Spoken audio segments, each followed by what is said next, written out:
저의 개인전 호핑 You Are All Well은요 2021년 연말을 맞이해서 코로나로 인해서 많은 사람들이 지쳐있는 이 시기에 제가 사회의 상처를 개인으로서 극복하는 과정을 담은 에이프릴 시리즈와 따뜻한 위로의 말을 전달하는 레터 투어 시리즈, 그리고 코로나 시대의 사람들 간의 연대와 공감에 대한 이야기를 담고 있는 당신과 내가 손을 잡을 때 시리즈를 통해서 사람들에게 위로와 공감의 의미를 전달하고자 마련된 전시입니다.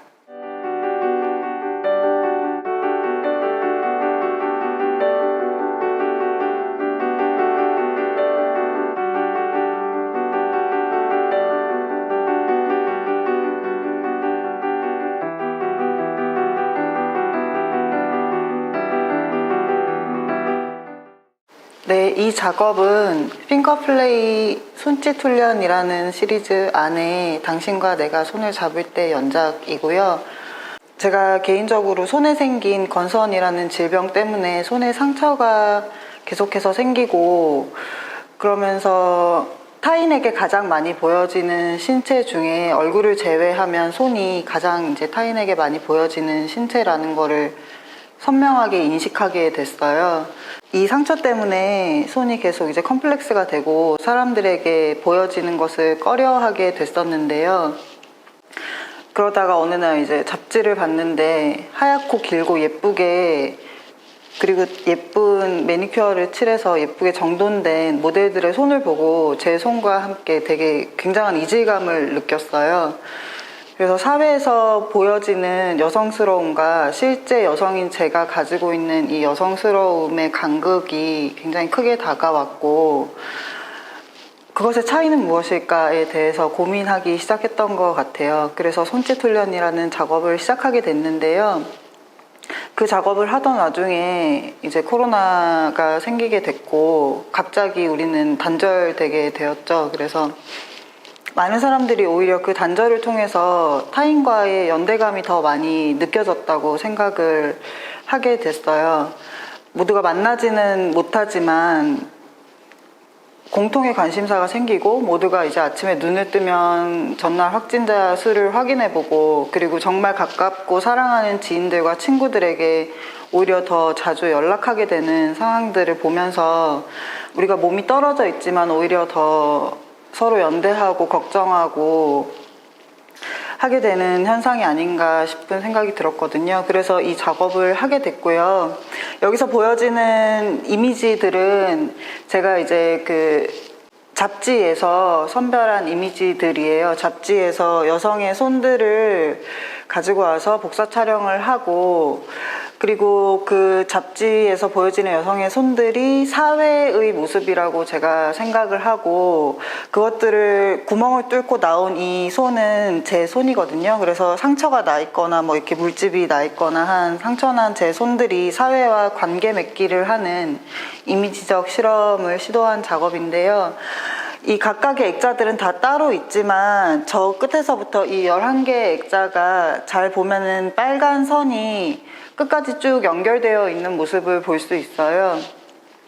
그래서 이 당신과 내가 손을 잡을 때 시리즈는 각각 떨어져 있지만 서로가 다 연결되어 있고 연대하고 있고 걱정하고 서로가 이제 의지하고 있다는 지금 코로나 시대에 저와 사회와의 관계에 대한 이야기라고 할 수 있습니다.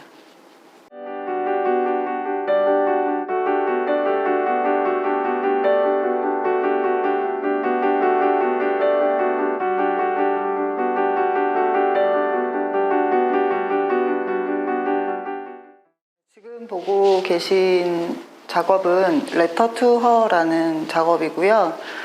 제가 이제 예전부터 해외여행을 갔을 때 취미로 사서 모으던 빈티지 엽서들이 많이 있었어요. 처음에는 작업을 목적으로 산 게 아니라 그 플리마켓에서 파는 엽서들 중에 깨끗하게 잘 보존되어 있는 빈티지 엽서가 아닌 뒤에 실제로 누군가가 누군가에게 편지글을 써서 우표까지 붙여서 보냈던 그 편지글들이 써져 있는 엽서들이 너무 예뻐서 사서 모았었거든요. 그런데 다 이제 필기체로 쓰여져 있다 보니까 제가 그 내용을 모르고 있다가 엄청 이제 많이 모여서 몇백 장이 모여가지고 한 번은 제가 그거를 번역을 의뢰를 했었어요. 근데 번역을 해서 보니까 그게 필기체가 아니었으면 저도 너무 쉽게 읽을 수 있는 그런 말들이더라고요. 그 엽서들은 실제로 막 100년 전부터 쓰여져 오던 엽서들이었거든요. 근데 거기에 있는 말들이 다 뭐, 안녕 잘 지내니? 라든지 나는 네가 행복했으면 좋겠어, 네가 건강했으면 좋겠어, 나는 잘 지내고 있어, 이런 안부의 말들이었거든요. 그래서 타인에 대한 위로와 안부의 말들, 뭐 치유의 힘 이런 것들은 그렇게 어려운 말들을 통해서만 할 수 있는 건 아니구나라는 생각이 들었었어요. 그래서 좀 더 쉽지만 따뜻하게, 조금 더 가볍게 위로의 말을 전하고 싶은 마음에 이 작업을 하게 됐습니다. 그래서 그때 모았던 엽서 사진을 이제 복사 촬영해서 확대 프린트하고 그 엽서 이미지 위에 실제로 뒤에 쓰여져 있던 그 안부의 그 편집 글들을 오랜 시간을 들여서 바느질 수를 놓은 작업입니다.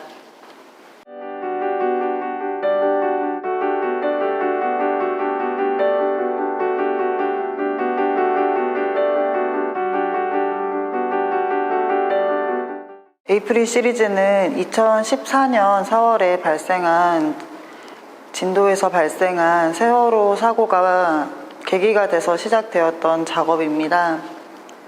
그때 당시에 제가 인물사진 시리즈를 진행하고 있었는데 저와 타인의 관계와 상처, 치유 그런 것들을 주제로 작업을 하고 있는 와중에 그 사고가 발생해서요. 도저히 그냥 지나갈 수 없는 어떤 감정을 느꼈어요.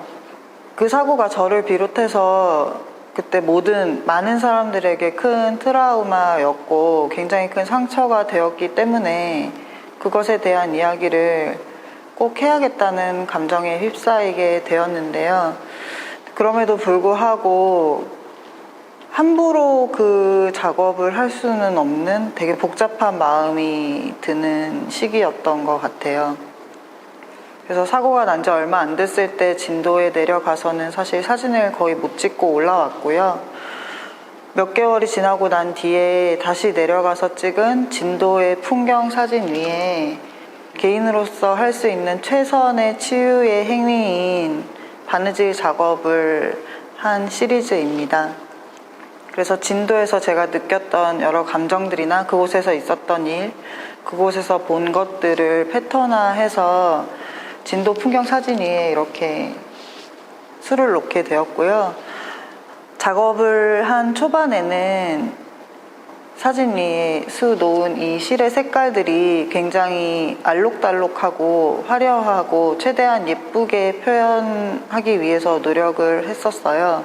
그래서 뭐 모양도 이렇게 동글동글하고 그렇게 진행했던 것은 많은 사람들에게 큰 상처가 됐던 사고이기 때문에 그걸 최대한 아름답게 표현해야 한다는 생각이 있었습니다. 그런데 이 작업을 5년 넘게 지속을 했고 시간이 지남에 따라서 세월호 사고가 여전히 저에게는 그리고 많은 사람들에게는 큰 상처로 남아있지만 각자의 삶을 다시 이제 살아나가게 되고 그런 감정이나 상황들을 표현하기 위해서 들어가는 실의 색깔의 톤이 점점 어두워진다든지 그리고 이 바느질한 부분이 제가 치유를 하기 위해서 지속적으로 행하는 저의 이제 제 생활 속에서 계속 지속적으로 행하는 치유의 행위의 의미를 담고 있거든요. 그래서 그 면적이 점점 넓어지면서 세월호를 생각하는 시간보다 제 생활하는 시간이 더 많아지고 길어졌다는 것을 의미하게 된다든지 하는 식으로 바느질의 이제 패턴과 컬러들이 점점 달라지는 것들을 볼 수 있는 그런 시리즈입니다. 사고가 난 뒤에 몇 개월이 지나고 나서 다시 내려갔던 진도는 굉장히 좀 이상한 풍경을 띄고 있었는데요. 그때 진도 대교를 건너서 있는 그 현수막에 영화 명량의 대박을 축하하는 그런 현수막들이 걸려 있고, 그리고 팽목항으로 이제 향하는 그 길에 원래 노랗게 매달려 있던 리본들이 다 빛을 발하고 떨어져 있고, 그 시간의 흔적을 느낄 수가 있었어요. 그래서 되게 복잡한 감정이 드는 풍경이었는데요. 그곳에서 이제 느껴지는 다양한 감정들을 이런 색깔의 실이나 패턴들로 표현을 한 작업이고요. 촬영을 위해서 진도에 여러 차례 방문을 했었는데요. 차를 몰고 이제 진도에 갔는데 비가 너무 왔던 적이 있었어요. 진도까지 갔는데 비가 와서 너무 촬영도 못하고 너무 속이 많이 상했었는데, 그래서 그냥 이번 촬영은 쉬다 가자 싶어서 배를 탄 적이 있었거든요. 배를 타고 진도 앞바다에 있는 다른 작은 섬에 들어가게 됐었는데, 비가 억수같이 오다가 배를 타고 가는데 거짓말처럼 날이 갠 경험이 있었어요. 그래서 이건 배 위에서 촬영을 한 사진이고요. 그래서 여기 이 수평선 윗부분이 이렇게 밝은 게 날이 개면서 그쪽으로 이제 빛이 새어 들어와서 흔하게 볼 수 없는 바다 위 풍경을 찍게 된 경험이 있습니다. 그리고 이 작업이 또 재미있는 지점은 작업을 진행하는 과정에 또 있습니다. 보시다시피 굉장히 사이즈가 큰 작업인데요. 치유와 극복의 의미인 이 바느질을 이렇게 큰 사이즈로 하기 위해서는 작가인 제가 혼자서 할 수는 없어요. 작은 사이즈의 작업은 제가 혼자 할 수 있지만 큰 사이즈의 작업은 반드시 다른 사람의 도움이 필요합니다. 그래서 제가 이렇게 앉아 있으면 작품을 공중에 매달아 두고 반대편에 이제 저를 도와주는 친구가 저랑 거의 무릎이 맞닿은 정도로 가까이 앉아서, 그렇지만 또 서로 얼굴은 보지 못하는 상태로 이렇게 몇 시간이고 계속 바느질을 해야 하거든요. 이게 짧으면은 일주일 안에 끝나는 작업도 있지만 길면은 막 3주씩 해야 되는 작업들도 있어요. 굉장히 지난하고 지루하고 오래 걸리는 힘든 작업인데요. 그만큼 큰 상처는 극복하고 치유하는데 오랜 시간이 걸린다는 의미인 것 같기도 해서 그 작업 과정이 저한테는 굉장히 좀 흥미롭고요. 그리고 두 사람이 이제 같이 진행을 하는 그 작업 과정이 서로 얼굴을 볼 수 없기 때문에 상대방의 기분이나 상태를 잘 알지 못하는 상태로 이 바늘과 실이 왔다 갔다 하는 그 텐션만 느끼면서 며칠씩을 그렇게 작업을 하거든요. 그래서 그게 마치 제가 타인과 관계를 맺어 나가는 것과도 비슷하다고 느껴지기도 해요. 겉으로는 이렇게 웃기도 하고 서로 이제 친하게 지내는 것 같고 하지만 타인의 속을 다 알 수 없는 상태로 우리는 관계를 맺어 나가고 있잖아요. 그래서 보지 못하는 상태로 마치 더듬거리듯이 타인과 관계가 지속되는 듯한 느낌이 이 작업을 하는 과정과 굉장히 비슷하다고 느껴진 적도 있고요. 그리고 사진 위에 바느질이라는 방식을 선택한 것에 대해서 많은 사람들이 질문을 해주시는데, 1차원적으로는 바느질이 상처를 이제 꿰매는 행위이고 두 장의 다른 천을 이렇게 이어붙이는 행위이기 때문에 상처와 치유에 대한 이야기를 하기에 굉장히 적합한 방법이라는 생각으로 시작을 하게 되었는데요. 지금은 저에게 있어서 이 바느질이라는 행위가 굉장히 중요한 행위가 되어가고 있는 것 같습니다. 말씀드렸지만 시간이 굉장히 오래 걸리는 작업이기 때문에 신체적으로 굉장히 힘이 든대요. 그럼에도 불구하고 상처가 생기고 그것이 극복되어지고 치유되어지는 과정은 오랜 시간이 걸리는 일이라는 생각이 들고요. 그리고 특히 타인의 상처를 돌아보고 돌보고 위로하기 위해서는 더 많은 시간이 필요한 거라는 생각이 이 작업을 통해서 들었어요. 그래서 누군가는 끊임없이 상처를 이제 생각하고 위로하고 있다는 것을 잊지 않으셨으면 좋겠다라는 심정으로, 특히 이 에이프릴 시리즈의 경우에 상처받은 많은 사람들이 누군가가 계속해서 위로하는 행위를 멈추지 않고 있다는 그런 감정을 작업을 통해서 느끼시기를 바랬던 작업이고요. 그래서 오랜 시간 동안 지속한다는 게 저한테 굉장히 중요한 의미가 되는 그런 작업입니다.